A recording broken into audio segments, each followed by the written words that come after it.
anything.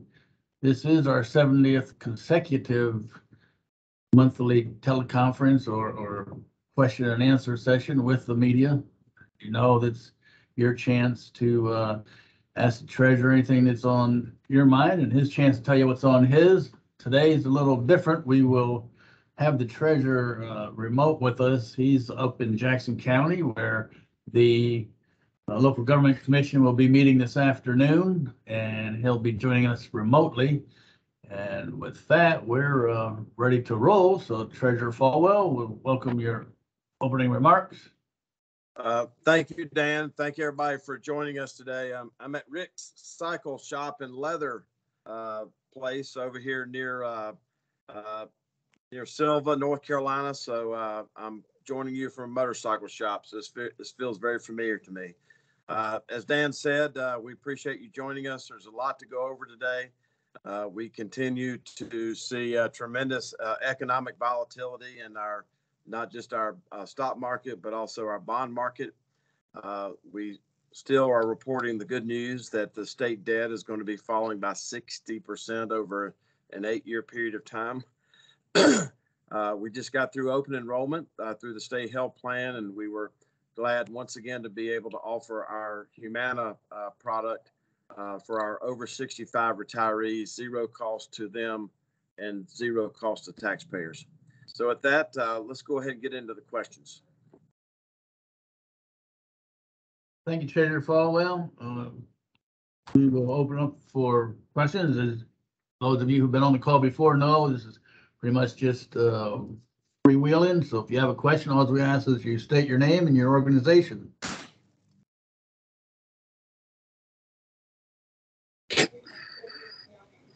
Hi, Treasurer. This is Tyler with Spectrum News. Can you hear me all right? Yes, Tyler. How are you? Good. How are you, sir? Doing great. I was just wondering, I know on the agenda there's going to be some discussion of Spring Lake with everything kind of been in the news here lately. I don't know if there's any kind of change in your thoughts heading into the local government commission today.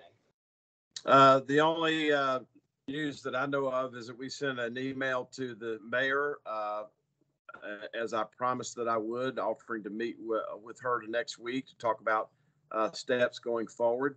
You know, as I've said to you, Tyler, and your viewers, you know, Spring Lake, everything has to go perfectly at this point. There's no room for error.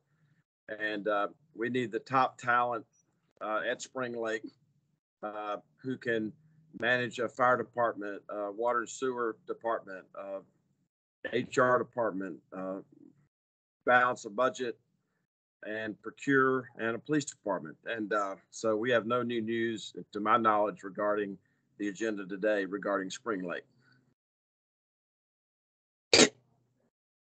Tyler, go ahead. You have follow-up, Tyler? No, that was it for me. I just kind of had that quick question. I appreciate the answer, sir. Thank you, Tyler.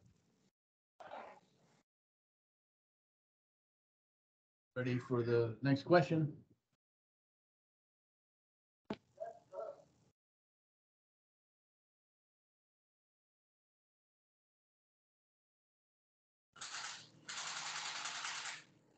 Teresa Opega, did you have anything that you wanted to ask the treasurer today? No, I don't. Other than anything maybe in reference, like you mentioned Spring Lake before, anything else that you're working on or you see coming down the pike regarding different municipalities? Great question, Teresa. We think that we're in the 8th or the 9th inning regarding Pikeville. You know, Pikeville is a community we took over a couple of years ago, and all we're really looking for out of these small towns is transparency, competency, and governance. And it looks like that Pikeville is in the 8th or 9th inning to getting that. And I think you'll be hearing some good news out of us over the next few weeks regarding Pikeville. You know, a tip of the hat to the staff of the local government commission. They're running all over the place because there's so many cities and towns and water and sewer districts that are failing. So we're very pleased to have this result. It's a similar result that we had, I believe, in Hosky, and we look forward to delivering that news in a few weeks regarding Pikeville. So stay tuned. Okay, thank you. Thank you, Teresa. Appreciate your interest.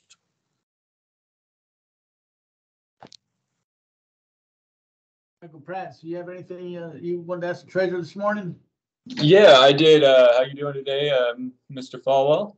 Good. Thank you for joining us. Yeah, of course. Sorry, I was having some technical difficulties here. I did have a couple of questions. I did miss the first 5 minutes or so here, but wanted to see if you'd be willing to speak about the request for the LGC for Winnebago to incorporate, and the staff's recommendation and your thoughts on incorporation for that community. Great question. You're exactly correct. Winnebago did make an application to the LGC. I just had an opportunity of the last few days to review the official recommendation from the LGC staff back to that community for them at this time that it's not cured in terms of them becoming incorporated. There have been other public comments by people from that particular area who represent that area. I'm obviously concerned about their application to become a city, but I'm also concerned about what events are leading up to them to think that they need to play defense. It's my understanding that a lot of these laws and issues were taken care of as far as annexation and things like that. But so I'm going to be working with Senator Rabin and the members from the delegation from the North Carolina House. And I'm always interested in sitting down with the people at Winnebago to see what pressures they see that may have led them to file this application. Got it. Thank you. And is that is incorporation something obviously that the LGC has to approve? What role does the LGC and the treasurer's office play in something like this? Well, this is the first application I think I've had as the keeper of the public purse and the state treasurer. I think that we're highly involved in any application to incorporate any community across North Carolina, but obviously we try to do it in conjunction with the local delegation. Those are the members of the North Carolina House, the Senate, and with an understanding, county commissioners of that area, as well as the League of Municipalities and the school. Got it. And then there's another community in Brunswick County, just across from Wilmington, Nevada. Yes. And to say the least, they've been facing some issues with administration within the within their government organization. Finance director, I believe, had left, and I was just told to ask about this. And it looks like one of the council members had stepped up to fill that role and is no longer going to be doing that. Is that something that you are looking at that is of concern for your office? Well, we're very concerned about Navassa. So whether it's Pikeville, Navassa, or Hosky, we're always interested in the highest levels of integrity, transparency, governance, and competence. We've had issues with Navassa a few months ago where, the finance director walked out without much notice. And that's very concerning to us because somebody has to sign the checks. Secondly, and probably more sadly, Navassa has such a great historical importance to Brunswick County and to our state. And, the citizens of Navassa deserve to have when they pay their property taxes in for these essential services, they deserve to have a government that they're paying money into that has competency, transparency, and good governance. Perfect. And then I guess my final question would be about something that the LGC actually voted on 2 months ago or so, right here in New Hanover County, which is Project Grace. I know that it didn't get enough votes to pass. I'm curious, have you heard anything new from New Hanover County? Because they made it clear that they're not stopping just because the LGC. So is there anything new development-wise on that? Yes, and let me correct the record. There was not even a second to the motion to approve Project Grace. So it's not like it was a vote that went against them. There was not even a second to the motion, so it never really got on the table. I've not heard anything further from Project Grace. As you know, just a few days after Project Grace was not approved for lack of a second, right when that happened, then we had the news about the purchase of the Bank of America building. So, you know, there seems to be a lot of drama and complexity in New Hanover County regarding, you know, any type of transaction that they're involved in. I will tell you that we're always interested in partnering with any community, big or small, regarding anything that makes financial sense to the citizens. So to directly answer your question, sorry, that's an air gun in the background. To directly answer your question, I haven't heard anything more regarding Project Grace.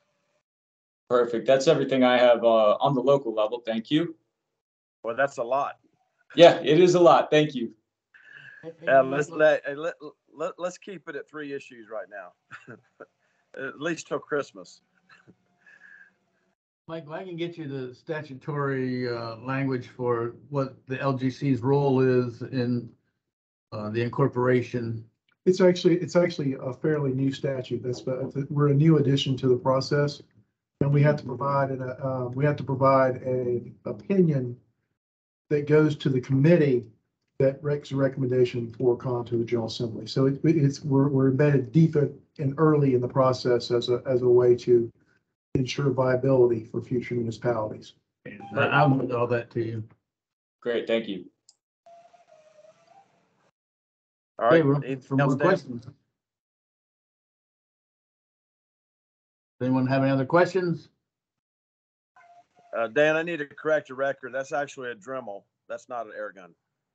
So Dremels is what you cut things with and port cylinders with. So I worked in a motorcycle mechanic I worked in a motorcycle shop for nearly 10 years at 3 different places. So I should know the difference, even though I haven't worked in one in a while. But you know, it's just an opportunity for me before we close to thank folks like Rick Cycle and all the small businesses across North Carolina. I also want to tell the listeners that I had maybe one of the most rewarding speaking experiences of my public service career when I got an opportunity to talk to the high schoolers, mainly high schoolers, yesterday at the North Carolina School for the Deaf. You know, my remarks were in sign language. The questions they asked me were in sign language. I know that people on this call know that I'm known for my props, and I can tell you that was a completely different presentation, and I was very impressed when I was asking about what the 3 level of governments are, and this person started raising their hand and signing, and you know, they got it all right: the executive branch, the judicial branch, the legislative branch.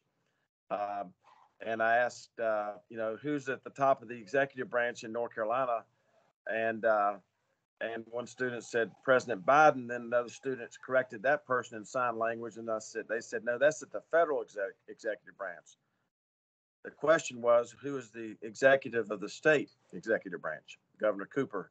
And so it's a very rewarding experience, and very rewarding for them. We gave over $3,000 or $4,000 out of nccash.com to North Carolina School for the Deaf. Then a few hours later to the Alzheimer's Association of Buncombe County. And then that was done at Highlands Brewing. And then Highlands Brewing had money sitting at nccash.com. 2 of the people who worked at Highlands Brewing had money sitting at nccash.com. And then we're on our way to Western Carolina to have our local government commission take a small tour. And we found thousands of dollars at nccash.com that belong to Western Carolina University. So I appreciate all of you making the choice to join us today. I hope this has been informative. You know, our agencies, especially the communications department led by Frank and Dan and Lindsay and Chris and so many others, Julie at our shop, you know, we didn't get the Sunshine Award based on the treasurer's disposition. We got it based on our willingness to answer your questions. So we appreciate your interest in our subjects. All right, well, thank you, Treasurer Folwell. We appreciate you and all that you do. And with that, hearing no more questions, just remind you Dan- that the local government commission is meeting this afternoon. I will tell you what got in the way of the screen is a rain suit, but it's a beautiful day in Western North Carolina. So there's no need for a rain suit in Western North Carolina today. Thank you, and I guess we'll touch base again next month. Thank you all. Thank you.